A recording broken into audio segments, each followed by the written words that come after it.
On the very first episode of the Bully PulPitt, we'll be discussing President Trump's 100-day plan and whether or not his proposed policies are realistic.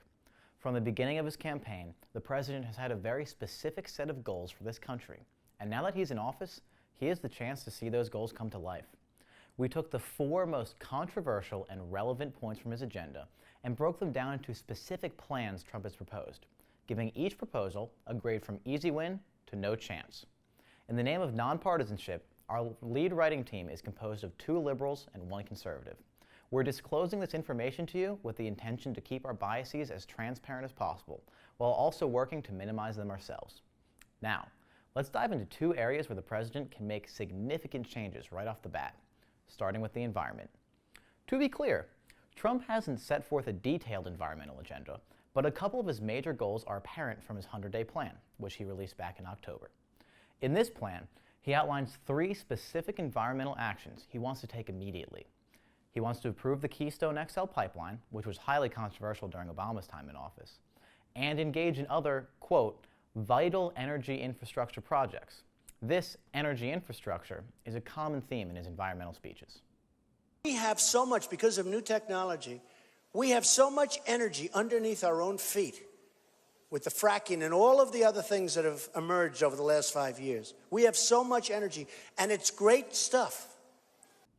Trump can approve the pipeline himself via executive action, no congressional approval necessary, although the Republican majority in Congress would likely be sympathetic anyway. We rate this plan an easy win for the president. Next, he states his plan to lift the restrictions on the extraction of natural resources across America, including shale, oil, natural gas, and coal. Trump can do this fairly easily with executive action or through his EPA and Department of Energy picks, Scott Pruitt and Rick Perry, both of whom are in favor of reducing regulations and restrictions. Pruitt has expressed interest in rolling back the Clean Power Plan developed by the Obama administration. That set of regulations limits coal emissions in order to protect the environment, but critics say it places an undue burden on the fossil fuels industry. Perry, when he ran for president in 2012, stated that he wanted to get rid of the Department of Energy, which he now leads. The Department of Energy is in charge of domestic energy production, so Perry will be able to reduce regulations in that industry. Both men do not believe in climate change, like President Trump. All things considered, Trump won't face any resistance here, so we rate this plan an easy win. Third, Trump wants to cancel American payments to the UN climate change programs. He says he wants to divert that money to fix America's water and energy infrastructure. What he does with the money is up to him, but reducing the money sent to the UN looks like another easy win for the president, since the Republican Congress is very unlikely to be opposed to this move. Right there are 3 environmental actions Trump can take right away, with little to no resistance, save for any Standing Rock scale protests. Approve the Keystone XL pipeline, lift resource extraction restrictions, and reduce money given to the UN climate change program. I outlined a bold new immigration reform to create prosperity and opportunity for all of our people, especially those who have the least. Trump also wants to take immediate action on immigration, and his options get a little murkier here. Let's take a look at what he can do. Trump wants to start deporting all illegal immigrants that have committed a crime, even threatening to cancel visas for countries that refuse to take their people back. To do this, and to help with immigration control in general, he's also stated that he wants to triple the size of the Immigration and Customs Enforcement Agency, or ICE for short. Though he could technically do it through executive actions or through the Department of Homeland Security, the logistics on this one are murky enough to warrant a maybe. Next, as everyone knows, President Trump wants to build a border wall. The biggest issue here is money. The wall could potentially cost anywhere from $15 to $25 billion. Trump, of course, insists that Mexico will pay for the wall, but Mexican leaders have outright rejected that notion several times. Lamento y repruebo la decisión de Estados Unidos de continuar la construcción de un muro que desde hace años, lejos de unirnos, nos divide. México no cree en los muros. Lo he dicho una y otra vez. México no pagará ningún muro. In response, Trump has said that Congress will pay for the wall, but that Mexico will pay us back later. He has previously alluded to coercion strategies like levying a tariff on Mexican goods if they refuse to pay, or withholding remittances that Mexican citizens living in the United States send back to their families in Mexico. A simple way to accomplish the latter would be a tax on all wire transfers leaving the country, with a refund for those who file their income taxes, something undocumented immigrants do not do. Again, this one is murky, but that is an actual, realistic path that Trump could take. If Congress agrees with Trump, he could get it done. But if they're worried that Mexico won't pay us back, they might refuse to foot the bill. We'll see how Trump's efforts pan out over his first few months in office. But for now, we rate this one a maybe. Third, President Trump wants to stop immigration from terror-prone regions. Note that Trump has shifted his language on this issue over time. He is no longer calling for a ban on the immigration of all Muslims, but instead for a ban on certain regions, making this plan constitutional and legal because it doesn't use faith as a test. In fact, the president is granted this power under the Immigration and Nationality Act of 1952, and many past presidents, including Obama, have all invoked this power. Though experts warn that it might take a while to enact because of bureaucratic roadblocks, Trump can accomplish this solely through executive orders.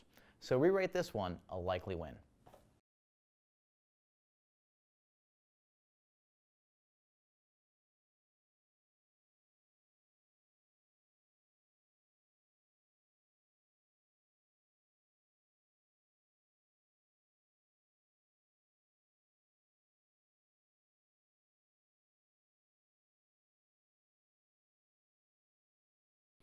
Throughout the election season, Trump said time and time again that one of his first actions as president would be to repeal the Affordable Care Act, or ACA, also known as Obamacare.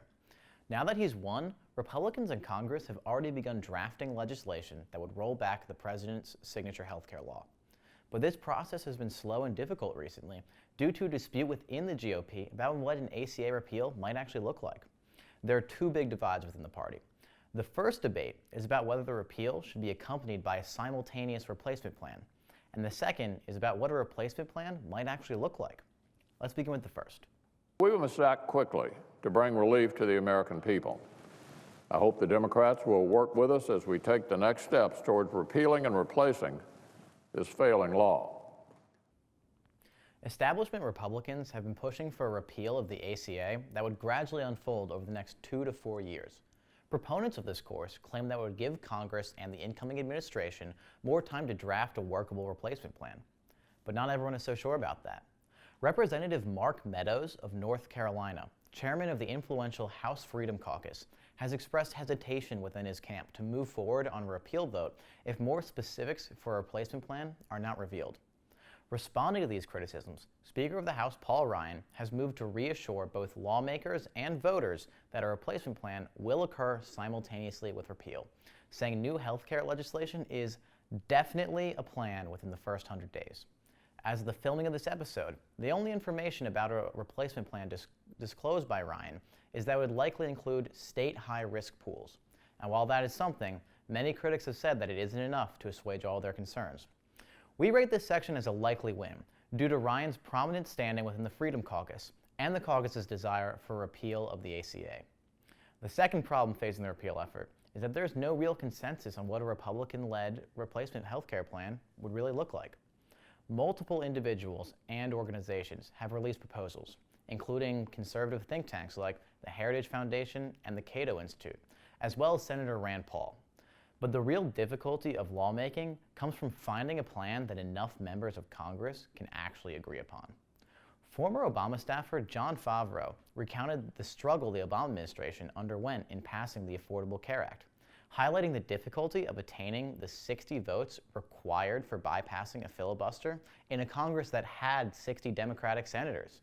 The Republican Party will be beginning this session with a Congress of a slim 52-person majority, meaning that unless the Republicans use budget reconciliation, which would limit the scope of their changes, they will require at least 8 Democratic senators to sign on with the plan. Right now, we believe the party's ability to come together and find a single solution that may potentially even need to appeal to red state Democrats unlikely. It is time to drain the swamp in Washington, D.C.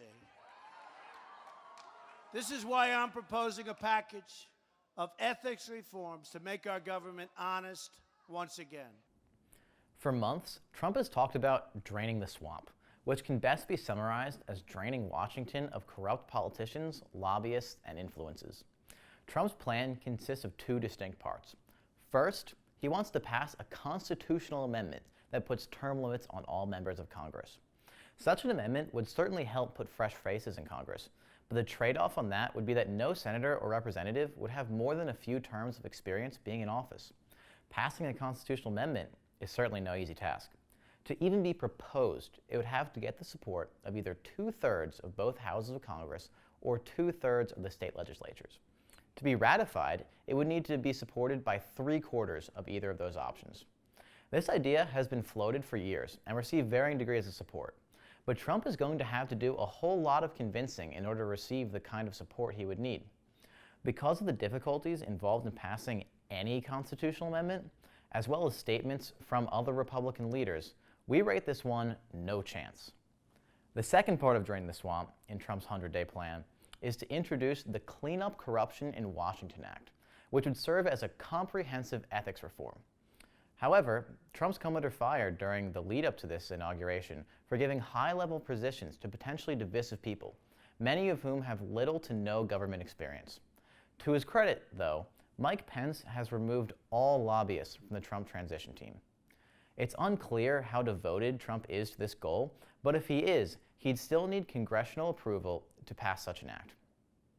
Good morning. Republicans say they were simply responding to complaints from some lawmakers who said they were unfairly targeted by this independent ethics committee. But Democrats called the surprise move crippling and said it will make it more difficult for Congress to police itself. The Republicans in the House recently attempted to strip the Independent Congressional Ethics Office, which oversees potential conflicts of interest in Congress, of power. However, they scrapped the idea once Trump and many others expressed anger at the move. Because of this move, it's unclear whether Congress would support the act, but if Trump can convince them to get behind it, he'll be able to pass it quickly. Because of Congress's unclear stance on the issue, as well as Trump's documented ability to coerce his party to support certain ideas, we rate this one a maybe. As you can see, President Trump's first 100 days are bound to be very interesting, no matter what happens. We'll be watching closely to see how Trump spends his political capital during this crucial period of his presidency, and we hope that you'll now be better informed about what's going on. If you feel strongly on either side of any issue we discussed today, we encourage you to get involved. One of the most effective ways to make your voice heard on congressional issues is to call your senators and representatives. If you live in Pennsylvania, your senators are Pat Toomey and Bob Casey. Your representatives depend on your district, but you can look yours up and find their phone numbers online. See the description of this video for links and phone numbers to all of these resources and the other ways to make your voice heard. We hope you enjoyed this episode, and we'd love to hear your comments and feedback. I'm Matt Stalford, and this has been the Bully Pulpit. We'll see you next time.